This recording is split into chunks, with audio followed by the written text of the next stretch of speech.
प्रिय साथियों, नमस्कार। गुरुजी आरपी शोराण के चैनल में आपका हार्दिक स्वागत है। और आज हम अध्ययन करेंगे भारत की मिट्टियों का। किसी देश की कृषि का मुख्य आधार क्या होता है? उस देश की मिट्टी। भारत में कितने प्रकार की मिट्टी पाई जाती है? 8 प्रकार की। अब 8 के अंक को आप खाट माने कि किसान अपने खेत में जब काम करता है तो मिट्टी से इतना लथपथ होता है कि उसकी तो खाट पर भी मिट्टी पाई जाती है। मिट्टी 8 प्रकार की होती है। भारत की सबसे महत्वपूर्ण मिट्टी कौन सी है? तो वह मिट्टी होती है जलोढ़ मिट्टी।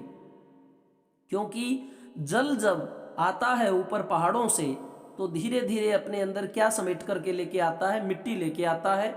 उसकी परत दर परत जमती जाती है और मिट्टी में आप जल डालते हैं तब फसल होती है। जल के नीचे मिट्टी है तो जलोढ़ मिट्टी सबसे महत्वपूर्ण। नवीन जलोढ़ मिट्टी को अन्य किस नाम से जाना जाता है? खादर नाम से। देखो, खाद जो है मिट्टी में डाली जाती है। अब खाद जो है वह सबसे ऊपर होती है, तो नया जल जिस मिट्टी को लेकर आता है उसमें खाद की मात्रा ज़्यादा होती है। क्योंकि जो जगह जगह से जल जिस मिट्टी को एकत्रित करके आगे ला करके तलछट पर जमा करता है तो उसमें खाद ज़्यादा होती है, तो हम मान लेते हैं खादर मिट्टी। नवीन जलोढ़ मिट्टी, खादर मिट्टी। किस मिट्टी में पोटाश की मात्रा सबसे अधिक होती है? तो वह होती है जलोढ़ मिट्टी में। इसे याद कर सकते हैं। पोटा जो है वह कहा जाता है, गाय या भैंस का जो गोबर है उसे पोटा भी कहा जाता है। राजस्थानी भाषा में बोल देते हैं पोटा। और वैसे अगर देखा जाए तो पोटा जो है, वो जो गोबर है, वो जो उपले हैं उसके, वो जलो यानी जलाने में काम आते हैं। जलोढ़ जो मिट्टी होती है उसमें पोटाश की मात्रा सबसे ज्यादा होती है। काली मिट्टी का दूसरा नाम क्या है? रेगुर मिट्टी। देखिए, जो काल है, जो हमारी मौत है जिसको हम कहते हैं, वह रेगुलर है। हर रोज जो है काल किसी न किसी को रेगुलर उठा रहा है धरती से। तो रेगुर मिट्टी या रेगड़ मिट्टी जो है, हम काल को कहते हैं कि काल जो है वह सबको रगड़ देता है। और काली मिट्टी किस फसल के लिए सबसे अधिक उपयोगी है? वह है कपास के लिए।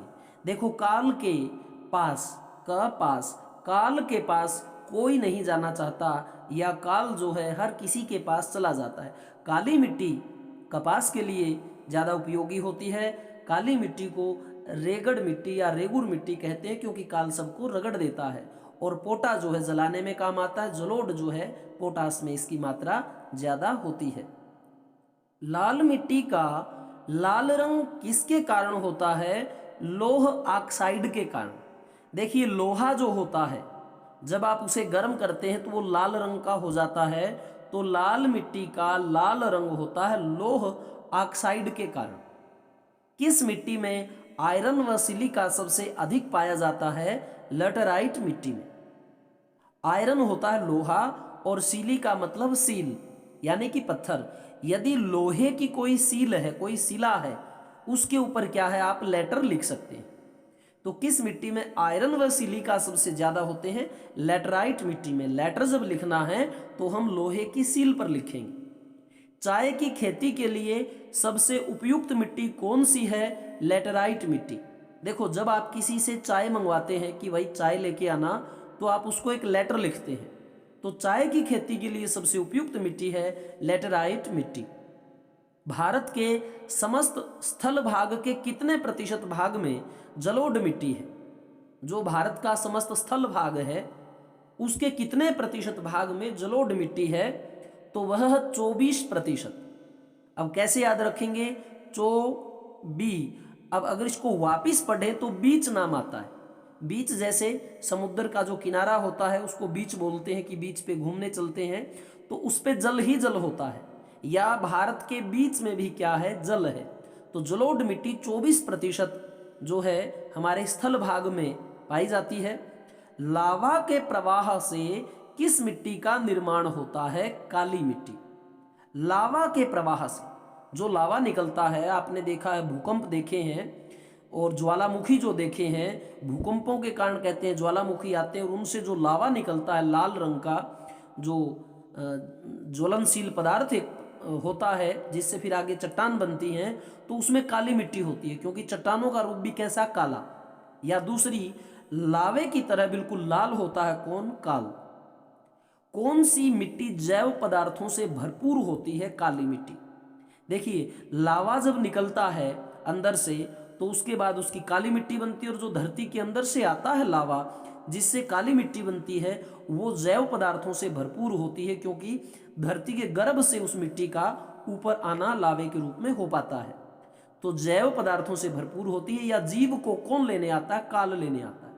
जैव मतलब जीव, और लेने कौन आता है, काल, तो काली मिट्टी। किस मिट्टी का निर्माण बेसाल्ट चट्टानों के विखंडन से होता है, काली मिट्टी। अब चट्टानें, अब देखो चट्टानें बनती किससे हैं, लावा निकलता है नीचे से, वो ठंडा होता है, चट्टानें बन जाती हैं, उनके टूट फूट के काली मिट्टी का निर्माण होता है। तो चट्टानों का जब विखंडन होता है तो काली मिट्टी, या चट्टानों को भी विखंडित या टुकड़े कौन कर सकता है, काल कर सकता है। किस मिट्टी में कृषि के लिए सिंचाई की आवश्यकता नहीं होती, काली मिट्टी। काली मिट्टी में कृषि के लिए सिंचाई की आवश्यकता नहीं होती, कम सिंचाई की जरूरत पड़ती है। तो काल जो है उसे पानी कम ही चाहिए, क्योंकि काल जो है वो तो दूसरों को पानी पिलाता है, स्वयं काल पानी नहीं पीता। तो काली मिट्टी में सिंचाई की आवश्यकता कम, चट्टानों को भी तोड़ देता है काल, जैव पदार्थों से भरपूर होता है ये काली मिट्टी, या जीवों को लेने आता है काल, लावा के समान जो गर्म हो जाता है, कौन, काल, काली मिट्टी, उसी से निर्माण होता है। इस प्रकार आप याद रख सकते हैं। आगे है, भारत में लाल मिट्टी का विस्तार सबसे अधिक कहाँ है, आंध्र प्रदेश व तमिलनाडु। लाल को हम लाला यदि कहें तो आप कहेंगे कि अंधा मिलने जाता है लाला से, अंधे का मतलब आंध्र प्रदेश, और मिल से तमिल, यानी कि तू मिल, अंधे तू मिल, किससे, लाला से, वो तुझे खाद्य वस्तुएं देगा। तो लाल मिट्टी कहाँ है, आंध्र प्रदेश और तमिलनाडु, क्योंकि मिलने जाते हैं किसी से तो वो लाला से मिलने जाते हैं, और अंधे को लाल दिखाई देता है। तो कैसे भी आप इसे याद करें। किस मिट्टी में लोहे और एल्यूमिनियम के कण पाए जाते हैं, लेटराइट मिट्टी। लेटर, लेटर किसका बना है, लोहे का, नहीं फटेगा। लेटर यदि बना हो एल्यूमिनियम का, नहीं फटेगा। तो लोहा और एल्यूमिनियम के कण मिलते हैं लेटराइट मिट्टी में। धान की खेती के लिए कौन सी मिट्टी उपयुक्त होती है, दोमट मिट्टी। धन कितना, दो मट यानी मटके, दो मटके धन, धान के लिए दोमट मिट्टी होनी चाहिए। मृदा अपरदन को कैसे रोका जा सकता है, वन रोपण द्वारा। आसान प्रश्न है।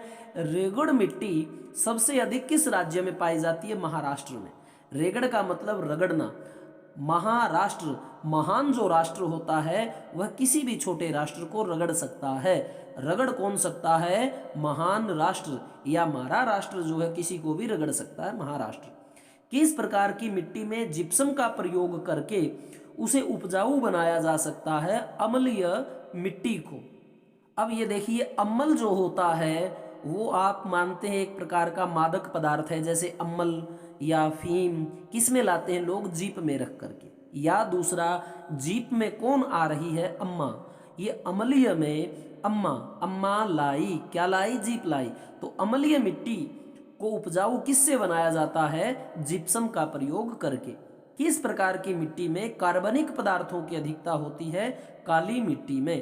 कार्बन यानी कब, कब आएगा, कौन, काल, काल कब आएगा ये किसी को पता नहीं होता। भारत के किस राज्य में अंतर्देशीय लवणीय आर्द्र भूमि है, राजस्थान में। देखो, लवणीय, लवण यानी नमकीन, और नमकीन किस में होता है, समुद्र में। और जब आप समुद्र की मिट्टी के नीचे हाथ लगाकर देखेंगे तो वहां से निकलेगा बालू मिट्टी, और बालू सबसे ज्यादा कहाँ है, राजस्थान में। तो लवणीय जो है राजस्थान में जो है टेथिस सागर हुआ करता था, जो प्रकृति के प्रभाव से या इसके हेर फेर से पीछे महाराष्ट्र तक चला गया। और जैसे ही जल पीछे हटा, ये जो बालू था, जो नदियां लाती थी पत्थरों को रगड़ रगड़ के, जो चमकीले तत्व उनके अंदर होते हैं वो आपको बालू में देखने को मिलते हैं। तो वहाँ समुद्र होने से लवणीय और आर्द्र भूमि कहाँ है, राजस्थान में। ये ग्राफिक आप दिमाग में रखें। आगे है, गंगा में जलोढ़ मिट्टी भूमि की सतह से कितने नीचे तक पाई जाती है, 600 मीटर तक। 600 मीटर तक गंगा में जलोढ़ मिट्टी जो है वो मिलती है। लेटराइट मिट्टी के निर्माण में उत्तरदायी कौन है? अपक्षालन व केशिका क्रिया। लेटर किसे लिखते हैं? जिसके केश बड़े बड़े होते हैं, ठीक है। अपक्षालन, क्षालन होता है किसी चीज को धोना, अपक्षालन केशिका क्रिया, ठीक है। तो उसमें क्या है? लेटराइट मिट्टी के निर्माण में उत्तरदायी है। कौन सी मिट्टी सूख जाने पर कठोर व गीली होने पर दही की तरह लिपलिपी हो जाती है? लेटराइट मिट्टी। लेटर जब सूखता है तो आपने देखा है सूखा लेटर कठोर होता है, और जब लेटर को आप गीला कर देते हैं तो दही की तरह वो लिपलिपा हो जाता है। लेटराइट मिट्टी है। लेटराइट मिट्टी के निर्माण में अपक्षालन व केशिका क्रिया काम करती हैं। मिट्टी के अध्ययन को क्या कहा जाता है? मृदा विज्ञान। भारतीय कृषि अनुसंधान परिषद ने मिट्टी को कितने वर्गों में बांटा है? 8 वर्गों में। मिट्टी और खाद का संबंध मैंने आपको बताया, तो इस प्रकार से आप याद कर सकते हैं।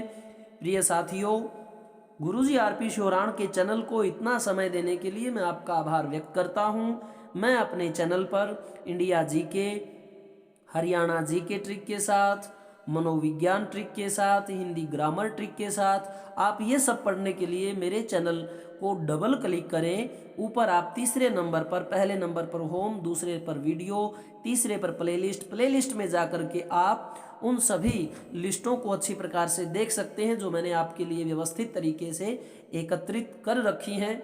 और आप मेरे चैनल को यदि अच्छा लगता है तो सब्सक्राइब करें, लाइक करें, कमेंट करें, क्योंकि आपकी प्रतिक्रिया ही हमारा मार्गदर्शन करती है। इसी के साथ जय जवान, जय भारत, जय किसान।